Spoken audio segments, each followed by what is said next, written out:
Saya mewakili dari teman-teman NGO. Jadi kita punya lembaga Legal Culture Institute. Legal Culture Institute. Ini sudah kita melakukan penelitian dari 2017. Termasuk kami mengadvokasi Bang Novel Baswedan. Sampai saya dipantenin oleh seluruh polsek yang ada di Indonesia barangkali Bang. Di beberapa webinar kita di zaman COVID. Satu hal yang bermasalah di daerah, termasuk saya asli Riau, cuma beberapa kali melakukan penelitian di seluruh Indonesia. Riau termasuk daerah yang sangat bermasalah terkait dengan pengadaan, termasuk pengadaan infrastruktur Bang, Pak Acik. Ini terkait dengan kong kali kong beberapa oligarki, kemudian oknum APH, dan kemudian dengan Pemda. Nah, jalan-jalan rusak ini sebenarnya adalah salah satu bagian dari faktor korupsi tadi, salah satunya itu. Nah, pertanyaan saya adalah, Bang Anies, Pak Acik Anies pernah menyinggung terkait dengan sistem, dengan kemudian ada keserakahan. Nah, kalau kita ambil teori Friedman, ada 3 hal, struktur hukum, legal substance, dan legal culture. Nah, perubahan yang paling mendasar adalah keserakahan, Pak Acik. Kira-kira, ini kita mendesak Pak Acik Anies, kira-kira berani nggak untuk bisa meluruskan persoalan ini terkait dengan kong kali kong oligarki dan oknum aparat penegak hukum.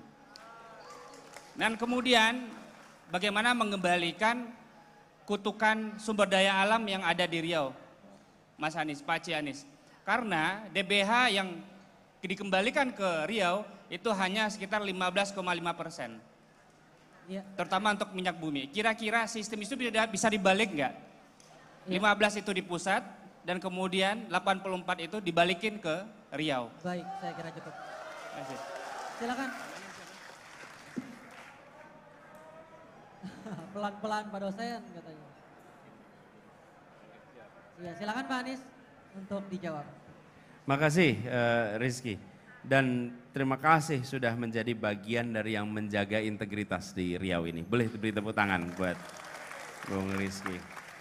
Jadi ini salah satu hal yang harus kita perbaiki dan serius adalah bagaimana aparat penegak hukum tidak boleh menjadi alat kekuasaan untuk kepentingan komersial ataupun kepentingan politik. Aparat penegak hukum itu adalah untuk menegakkan hukum, bukan untuk kepentingan komersial, bukan untuk kepentingan politik. Nah, ini yang harus diubah. Karena itulah kenapa kami sampaikan tadi malam, kita ingin mengembalikan, jangan sampai Indonesia jadi negara kekuasaan. Indonesia harus tetap menjadi negara hukum, di mana penguasa diatur oleh hukum, bukan sebaliknya. Dan ini komitmennya lagi-lagi, Bung Rizky, komitmennya tidak bisa dari tengah, komitmennya harus dari puncak, Dan kalau dari puncak artinya dari level pemimpin nasional. Saya percaya bila itu diberikan garis yang tegas akan diikuti. Tapi selama ini tidak pernah ada perintah yang tegas terkait ini. Dan kalau ditanya, banyak sekali aparat penegak hukum yang tidak ingin juga terlibat. Tetapi mereka seringkali tidak kuasa. Betul kan? Karena nanti lewat ke atas, harus dari yang paling puncak. Dan itu salah satu komitmen kita, Bung Rizky. Kita ingin mengembalikan supaya ada wibawa lagi di dalam penegakan hukum. Dan kita tidak ingin seperti yang kita hadapi sekarang, di mana rakyat kebanyakan tidak punya backup, tidak punya support dari aparat penegak hukum, dan ketika berhadapan dengan korporasi atau berhadapan dengan pihak yang kuat menggunakan aparat hukum dan kalah. Bahkan kami membuat tempat untuk laporan sekarang, namanya hotline, namanya apa? Hotline Paris, hotline pengacara gratis, yang tujuannya adalah untuk bisa kalau ada peristiwa-peristiwa lapor dan minta bantuan. Kemudian yang DBH ini tentu harus dibahas, ini bukan persoalan sederhana, tapi prinsipnya adalah prinsip keadilan supaya kebermanfaatan terjadi. Dan yang saya rasa penting sekali untuk dikoreksi adalah soal kebocoran.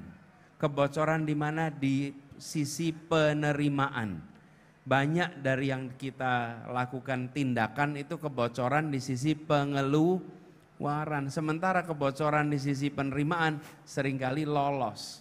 Dan kalau itu kita koreksi, mudah-mudahan nanti akan bisa lebih banyak lagi manfaat yang didapat di sini. Gitu ya, Bung Rizky?